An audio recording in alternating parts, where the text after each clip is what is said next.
그리고 그들 앞에서 모습이 변하셨는데 그분의 얼굴은 빛처럼 빛나고 그분의 옷은 빛처럼 하얘졌다. 그때 모세와 엘리야가 그들 앞에 나타나 예수님과 이야기를 나누었다. 그러자 베드로가 나서서 예수님께 말했다. 주님, 저희가 여기에서 지내면 좋겠습니다. 원하시면 제가 조각 셋을 지어 하나는 주님께, 하나는 모세께, 또 하나는 엘리야께 드리겠습니다. 베드로가 말을 채 끝내기도 전에 빛나는 구름이 그들을 덮었다.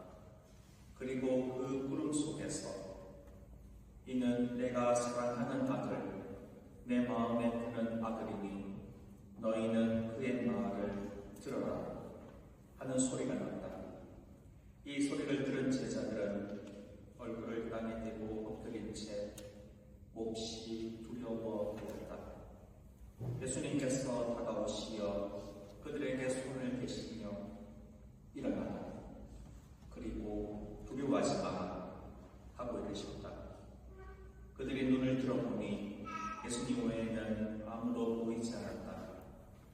그들이 산에서 내려올 때에 예수님께서는 그들에게 사람의 아들이 죽은 이들 가운데에서 되살아날 때까지 지금 본 것을 아무에게도 말하지 마라 하고 명령하셨다. 주님의 말씀입니다. 그리스도님 참여합니다.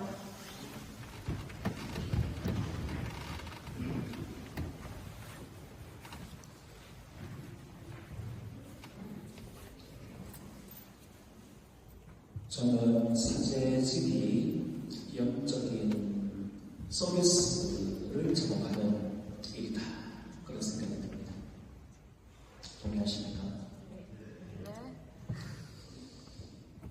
그런데 이 영적인 서비스를 사제 혼자서 완전하게 제공할 수가 없습니다. 그렇기 때문에 사무회의를 우리가 하고 또 사실 우리 모두가 우리 공동체를 위해서 기여를 해서 아름다운 공동체로 만들어 가는 것입니다. 그렇기 때문에 우리에게 필요한 것이 대화, 회의, 의견을 주고 받아야 합니다. 그런데 사람이 다르지 않습니까? 다르기 때문에 크고 작은 의견 충돌은 불가피합니다. 제가 사회생활을 매년 한 것 같아요. 15년 정도 했는데 길다면 될 수 있고 짧다면 짧을 수 있고 참 행복하게 살았어요. 우리 젊은 친구들에게도 권해주고 싶은 그런 성천인데 지금도 너무나 행복합니다. 매일매일 주님께 감사의 기도를 바치고 있습니다. 자, 그런데 저도 사제로 살면서 신자들과 회의를 하고 의견 교환을 하다 보면은 간혹 가다가 마찰을 듣기도 합니다. 이건 어쩔 수 없어요. 사람이기 때문에. 우리 교회뿐만 아니라 일반 세상 단체도 이런 일들은 비일비재하게 일어납니다. 다르기 때문에 생각이 다르기 때문에 그건 자연스럽게 받아들입니다. 그런데 혹시라도 또 제가 연배가 되어서 신자분들이 이런 말씀을 하세요. 신부님, 사람 안 변합니다. 사람 안 변합니다. 그러니까 그러려니 하세요. 그 얘기를 들으면서 한편으로 위로가 되지만 한편으로는 이런 의문이 들어요. 과연 사람이 변하지 않을까? 오늘 복음에서 우리는 사람이 완전하게 바뀌는 것을 봅니다. 완전한 사람이신 예수 그리스도께서 완전하게 180도 바뀝니다. 성경은 말하죠. 얼굴은 해와 같이 빛나고 옷은 빛처럼 하얘졌다. 완전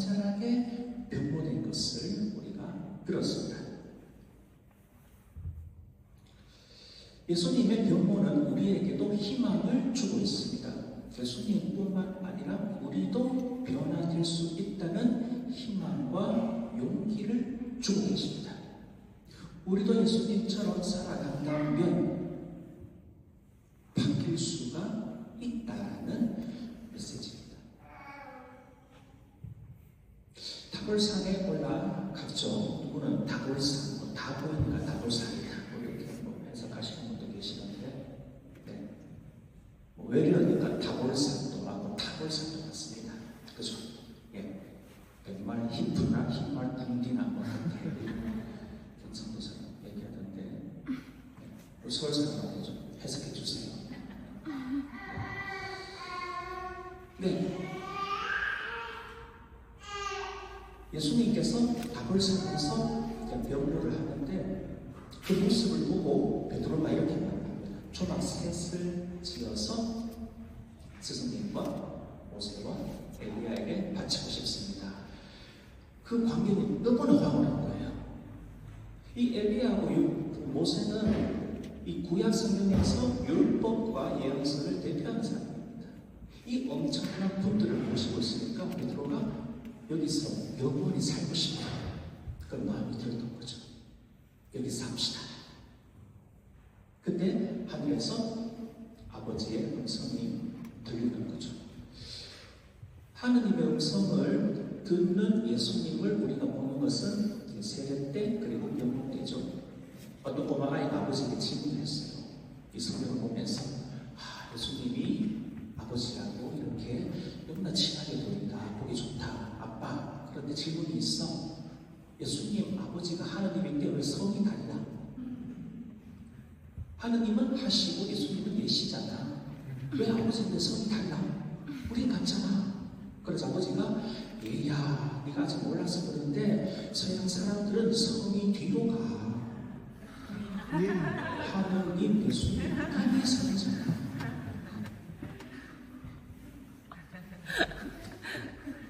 이해 못하시는 분들 좀 설명해 주시고 나가잖아요. 뒤로. 근데 아무튼 이 하나님과 예수님의 그 끈끈한 모습을 우리가 보게 됩니다. 이 하나님의 음성을 듣고 예수님이 결단을 내립니다.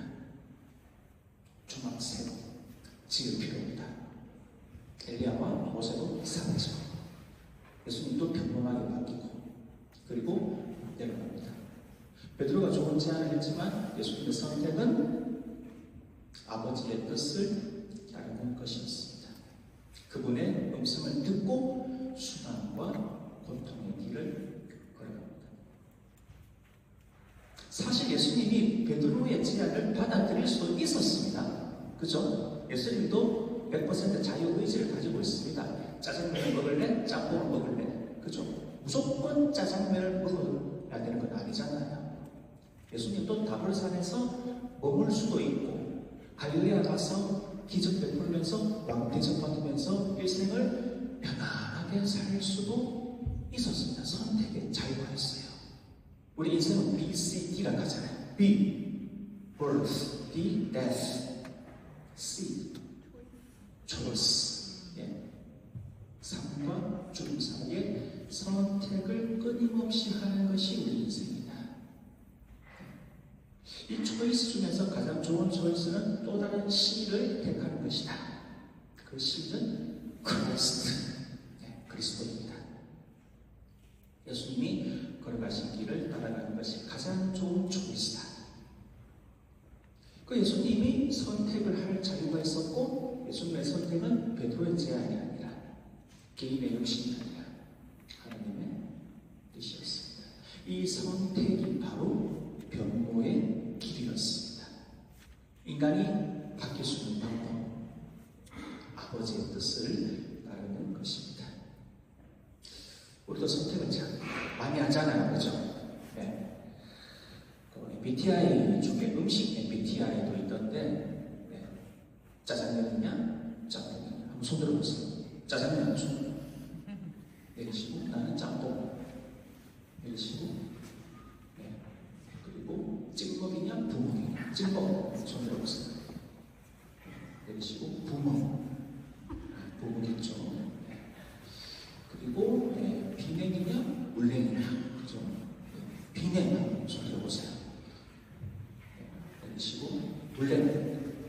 유심히 보세요. 그래서 먹을 때 이 손녀들하고 같이 앉아서 싸우잖아요. 왜 부먹이 잡먹이지 이러지 마시고. 그러니까 의견 충분히 있을 수 있다. 마지막으로 쌀떡, 밀떡, 쌀떡 한번 좀 읽어보시죠. 나는 그래도 밀떡이다. 나중에 회식할 때 같이 이렇게 선교사들끼리 싸우지 마시고, 그죠? 자, 예수님이 선택은 바로 죽음의 길, 고난의 길, 결론적으로 예루살렘으로 가는 길이었습니다. 그래서 수난을 받아들이고 병고를 한 것입니다. 초막 셋을 지어드리겠습니다. 베드로의 계획입니다. 그 계획을 예수님은 받아들이지 않습니다. 우리 인간도 열심히 계획을 합니다. 어떤 직장을 얻을까? 누구랑 결혼할까? 어디서 살까? 자녀 교육은 어떻게 시킬까? 이런 계획을 우리가 하면서 살아갑니다.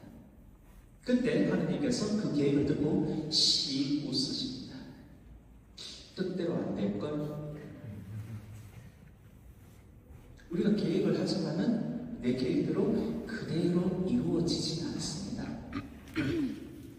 뭔가 태클이 걸리고 뜻밖의 일들이 일어납니다. 그때 우리는 멈추고 생각해 봐야 됩니다. 과연 하나님께서 원하시는 것은 무엇입니까? 하나님은 내가 어떻게 살기를 바라십니까? 그때 잠시 멈추고 기도를 하고 아버지의 뜻대로 내 삶을 수정해 나가야 되는 것입니다. 어떤 신부님 강론을 제가 우연히 들었는데 너무 와닿아서 나누고 싶은데, 오늘 아버지의 음성을 들은 예수님이 일어나라, 그리고 두려워하지 마라, 이런 말씀을 하세요. 그 신부님이 이런 말씀을 하셨어요. 예수님의 가르침을 크게 세 가지로 요약하면 사랑하라, 용서하라, 두려워하지 마라. 이 세 가지 중에서 가장 실천하기 어려운 것은 무엇일까요? 이런 질문을 하셨는데, 여러분들 생각 어때요? 이게 사람마다 상황마다 답이 다를 겁니다. 그런데 두려워하지 마라, 이 말을 따르는 것이 가장 어려운 것이 아닌가, 그런 생각이 듭니다. 물론 상황마다 사람마다 다르다고 말씀드렸고, 자, 왜 두려워하지 마라, 이 계명을 따르는 것이 어려운가? 사랑하라, 사랑은 그래도 우리의 본성입니다. 좋은 사람을 보면 맛있는 거 주고 싶고, 챙겨주고 싶고, 배송 보니까 아닌 것 같은데 저는 그런가요? 여러분들 보니까 제가 너무 세뱃돈 주고 싶었어요. 그죠? 이게 다 드렸는데, 아무튼 좋은 사람 보면 챙겨주고 싶고 함께하고 싶고 그렇잖아요. 그래서 그래도 우리가 사랑으로 창조됐고 사랑이 우리 본성이니까 실천하기 쉽다. 용서하라, 참 어렵죠.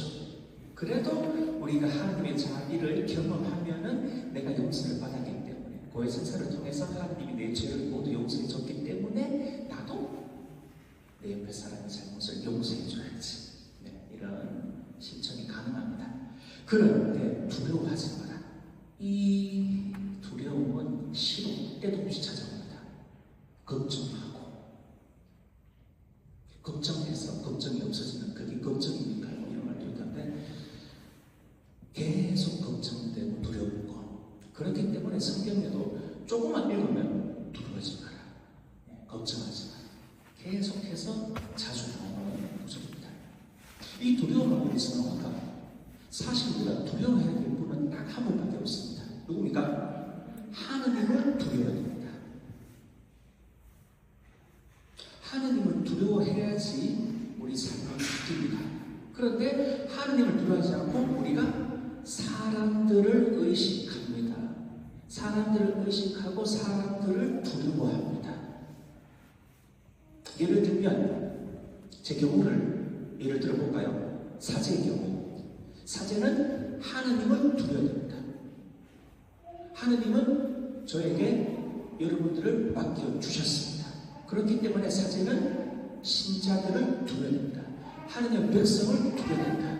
전 여러분들이 무서운 걸 지켰어요. 쟤도 무서워요.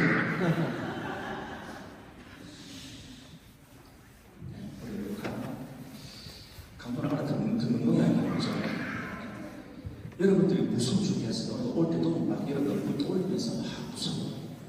어떻게 신자들에게 봉사를 하는 것이 잘 봉사하는 것인가? 어떤 영적인 서비스를 제공해야 됩니까? 이 두려움에 제가 계속 시달리고 있는데 이 두려움이 정상입니다. 사제는 하나님과 하나님의 백성을 두려야 됩니다.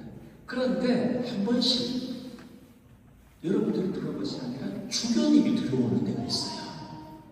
네. 우리 10월달에 주교님 오시는데 주교님이 두려울 때가 있고 어떤 경우는 선배 신부님이 두려울 때가 있어요.